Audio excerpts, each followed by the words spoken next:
جب قحط عام ہوا اور نگرانی بڑھی تو عراق اور شام تک کے لوگ غلے کے لیے پریشان ہوئے۔ کنعان کا ایک قافلہ بھی غلے کے لیے مصر جانے کو تیار ہوا۔ حضرت یوسف علیہ السلام کے بھائی بھی اپنے باپ یعقوب علیہ السلام کی خدمت میں پہنچے۔ حضرت یعقوب علیہ السلام ان دنوں ایک الگ مکان میں رہتے تھے۔ حضرت یوسف کی جدائی کا غم ان کے دل سے نکلا نہیں تھا۔ بیٹوں نے کہا، قحط کی وجہ سے ہمارے بال بچے سب پریشان ہیں، کسی طرح کا سکون اور راحت باقی نہیں ہے۔ جب باپ نے بیٹوں کی پریشانی دیکھی تو ان کا زخم تازہ ہو گیا۔ انہوں نے کہا، آخر تمہاری پریشانی کا علاج کیا ہو سکتا ہے؟ بیٹوں نے کہا، سنا ہے کہ عزیز مصر نے غلے کا انبار کھول رکھا ہے اور وہ لوگوں کے ہاتھ غلہ بیچ رہا ہے۔ اگر حکم ہو تو ہم بھی ان کے پاس جائیں اور جو کچھ تھوڑی بہت پونجی ہے اسے پیش کر کے کچھ غلہ حاصل کریں تاکہ بال بچوں کے جان و تن کا رشتہ باقی رہ سکے۔ حضرت یعقوب علیہ السلام نے اجازت دے دی اور سب کو ایک اونٹ دے کر روانہ کیا۔ صرف بنیامین کو، جو حضرت یوسف علیہ السلام کے حقیقی بھائی تھے، ان کو اپنے پاس روک لیا۔ قافلہ روانہ ہوا اور سفر کی منزلیں طے کرتا ہوا مصر پہنچا۔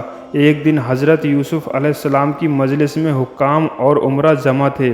حضرت یوسف تخت پر بیٹھے تھے کہ ان کے 10 بھائی خدمت میں حاضر ہوئے۔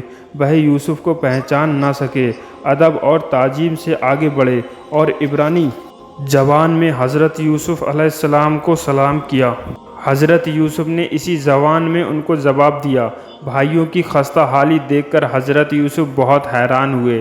پوچھا، تم کہاں کے رہنے والے ہو؟ اس ملک میں کیسے آئے ہو؟ وہ بولے، ہم صحرائی ہیں، قحط سالی سے پریشان ہو کر ملک شام سے آپ کی سخاوت اور احسان کی شہرت سن کر یہاں آئے ہیں۔ حضرت یوسف علیہ السلام نے کہا، شاید تم جاسوس ہو، ہماری فوج اور ساز و سامان کا اندازہ کرنے کے لیے آئے ہو تاکہ روم اور شام کے بادشاہوں کو خبر کرو اور وہ ہم پر حملہ کریں۔ بھائی بولے، خدا کی پناہ، ہم جاسوس نہیں ہیں، ہم پیغمبر کے بیٹے ہیں، ہمارے باپ دادا کے رتبے بلند ہیں۔ آپ نے اسرائیل کی دعوت اور ابراہیم خلیل اللہ کی کرامت کے اور ذبیح اللہ کے معجزے کے بارے میں یقیناً سنا ہوگا۔ ہم تو آپ کی خوبیاں اور فیاضیوں کو سن کر قحط سالی میں ادھر آئے ہیں تاکہ آپ کی سخاوت اور فیاضی سے فائدہ اٹھا سکیں۔ حضرت یوسف علیہ السلام نے کہا، کیا تمہارا باپ زندہ ہے؟ بھائی بولے، ہاں ابھی تو زندہ ہے۔ حضرت یوسف علیہ السلام نے کہا، وہ کیسا شخص ہے اور کیا کام کرتا ہے اور کس طور پر اس کی گزر رہی ہے، اور تم کتنے بھائی ہو؟ پھر بھائیوں نے کہا، ہمارا باپ بڑے مرتبے بالا ابراہیم خلیل اللہ کی اولاد ہے، لقب اس کا اسرائیل ہے، اسے خدا نے نبوت بخشی ہے، جھوٹے خداؤں سے اسے نفرت ہے، خدا کی یاد اور خدا کی صحبت میں اس کے دن گزرتے ہیں۔ اصل میں ہم 12 بھائی تھے۔ ہمارا ایک بھائی جو شکل و صورت میں سب سے بہتر اور نبوت کے لائق تھا، ہماری محبت میں جنگل کی سیر کے لیے آیا تھا۔ کسی ضرورت سے وہ ہم سے الگ ہوا کہ اچانک بھیڑیا اس کو اٹھا لے گیا۔ باپ نے اس کے غم میں گوشہ گیری اور تنہائی اختیار کر لی ہے۔ اس کے حقیقی چھوٹے بھائی کو اپنے پاس رکھ کر اپنے غم کو بھلانے کی کوشش کرتا ہے۔ حضرت یوسف علیہ السلام نے کہا، کیا کوئی ہے جو تمہاری سچائی کی گواہی دے اور تم نے جو اپنا حسب نسب بیان کیا ہے اس کی تصدیق بیان کرے؟ پھر رویل نے کہا، ہم شام کی زمین میں امین اور مسلم ہیں اور ہمارا حسب نسب اور خاندان جانا پہچانا اور مشہور ہے۔ حضرت یوسف علیہ السلام نے کہا، جب تک ہم کو صاف طور پر معلوم نہ ہو کہ اس ملک میں آنے کی تمہاری غرض تجارت ہے یا فتنہ اور فساد، تب تک ہم کو اعتبار نہ ہوگا۔ بہتر یہ ہے کہ تم یہاں سے واپس جانے کی تیاری کرو اور ایک بھائی کو ہمارے پاس ضمانت میں چھوڑ جاؤ اور دوبارہ اپنے چھوٹے بھائی کو بھی لاؤ تاکہ تمہاری سچائی ہم پر ظاہر ہو سکے۔ بھائیوں نے یہ بات قبول کر لی۔ حضرت یوسف نے انہیں ایک اچھے مکان میں ٹھہرایا اور ان کی اچھے طریقے سے خاطرداری کی۔ دوسرے دن غلے کی خریداری کے موقع پر حضرت یوسف نے پوچھا، تمہاری پونجی کیا ہے؟ جو کچھ وہ لائے تھے ظاہر کیا۔ حضرت یوسف نے کہا، تمہاری پونجی تو خزانے کے لائق نہیں ہے، لیکن بازار میں جو اس کی قیمت ہوگی ہم اس سے 2 گنا غلہ تمہیں دیں گے۔ پونجی 2 دینار ٹھہری۔ حضرت یوسف نے ہر ایک بھائی کو ایک ایک اونٹ گیہوں کا لدوا دیا اور جو قیمت بڑھ رہی تھی اسے معاف کر دیا۔ بھائیوں نے کرہ ڈالا جو سمون کے نام نکلا، اس لیے ضمانت میں سمون کو ہی مصر میں ٹھہرنا پڑا۔ رخصت ہونے کے وقت یوسف نے بھائیوں سے کہا، اگر تم اپنے چھوٹے بھائی کو لاؤ گے تو اس کو بھی اسی طرح گیہوں دیں گے، نہیں تو تم کو اب کچھ بھی نہ ملے گا۔ بھائیوں نے کہا، ہم اسے باپ سے مانگیں گے اور پوری کوشش کریں گے کہ اسے اپنے ساتھ یہاں لا سکیں۔ حضرت یوسف نے کارندوں سے کہا، ان کی پونجی چپکے سے ان کے اونٹوں پر چھپا کر رکھ دو۔ حضرت یوسف کو ان کی امانت پر اعتماد تھا۔ انہوں نے سوچا جب یہ لوگ وطن پہنچیں گے اور اپنی پونجی دیکھیں گے تو انہیں گمان ہوگا کہ کارندوں نے بھول کر اسے رکھا ہے اور اسے لوٹانے کے لیے ضرور مصر آئیں گے۔ جب یوسف کے بھائی باپ کے پاس پہنچے تو کہا، ابا جان، آپ کی دعا سے عزیز مصر نے ہماری بڑی مہمانداری کی اور بڑی عزت کے ساتھ ہمیں ٹھہرایا۔ جب باپ نے سمون کے بارے میں پوچھا کہ وہ کہاں ہے تو بھائیوں نے پورا واقعہ جیو کا تیوں بیان کر دیا۔ جب یوسف کے بھائیوں نے بوجھ کھولا تو اپنی پونجی جیو کی تیوں اس میں رکھی پائی۔ انہوں نے کہا، ابا جان، ہم نے آپ سے غلط نہیں کہا تھا۔ عزیز مصر کے اخلاق کا حال دیکھیے، ہماری پونجی بھی واپس بھیج دی۔ حضرت یعقوب نے عزیز کو دعا دی لیکن سمون کے نہ آنے پر فکر مند ہوئے۔ بیٹوں نے کہا، آپ فکر نہ کریں، سمون کو تو یامین کے لانے کے بدلے میں رکھا ہے۔ اب ہم یامین کو ساتھ لے جائیں گے اور جیسا حق ہے اس کی حفاظت کریں گے اور غلہ بھی زیادہ لائیں گے، ورنہ عزیز مصر ہم کو اب غلہ نہ دے گا۔ حضرت یعقوب نے فرمایا، تمہاری بات کا کیا اعتبار؟ کیا یوسف کے حق میں اس سے زیادہ تاکید نہیں کی تھی؟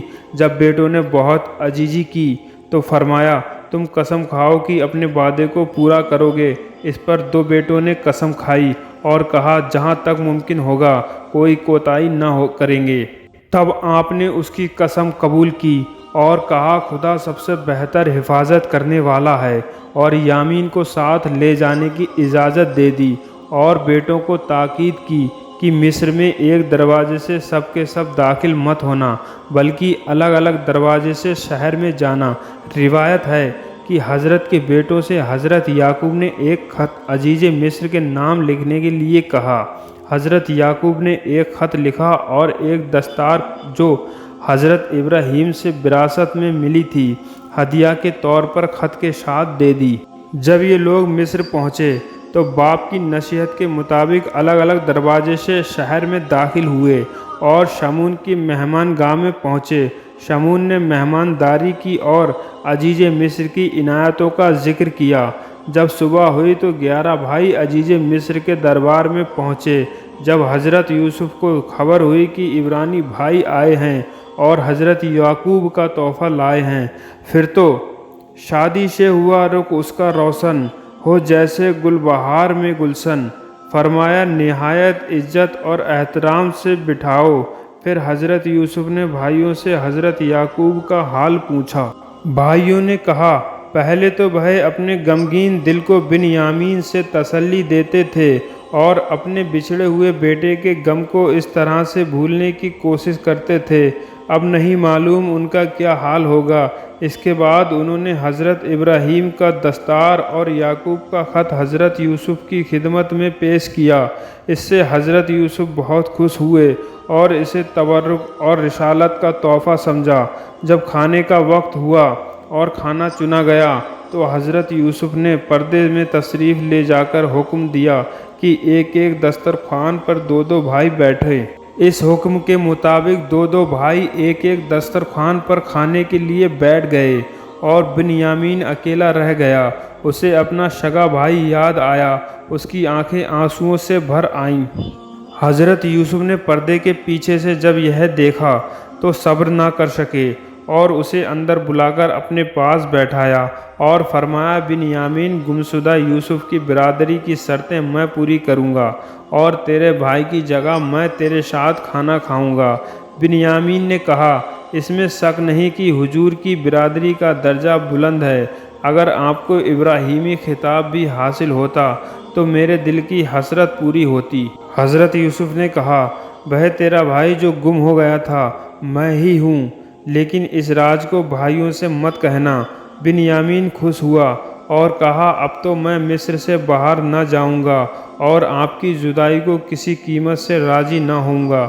حضرت یوسف نے بھائی کو تسلی دی اور کہا کوئی غم نہ کرو۔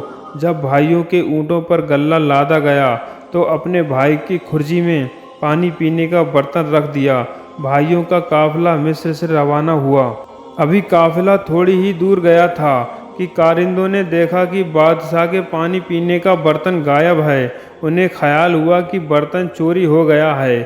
وہ دوڑے اور قافلے والوں کو پکار کر کہا تم چور ہو۔ یوسف کے بھائی بہت حیران ہوئے اور کہا کیا بات ہے؟ کارندوں نے کہا بادشاہ کا قیمتی پیمانہ چوری ہو گیا ہے، ہمیں اس کی تلاش ہے۔ تو میرے عزیز ساتھیوں، آج کی ویڈیو میں بس اتنا ہی۔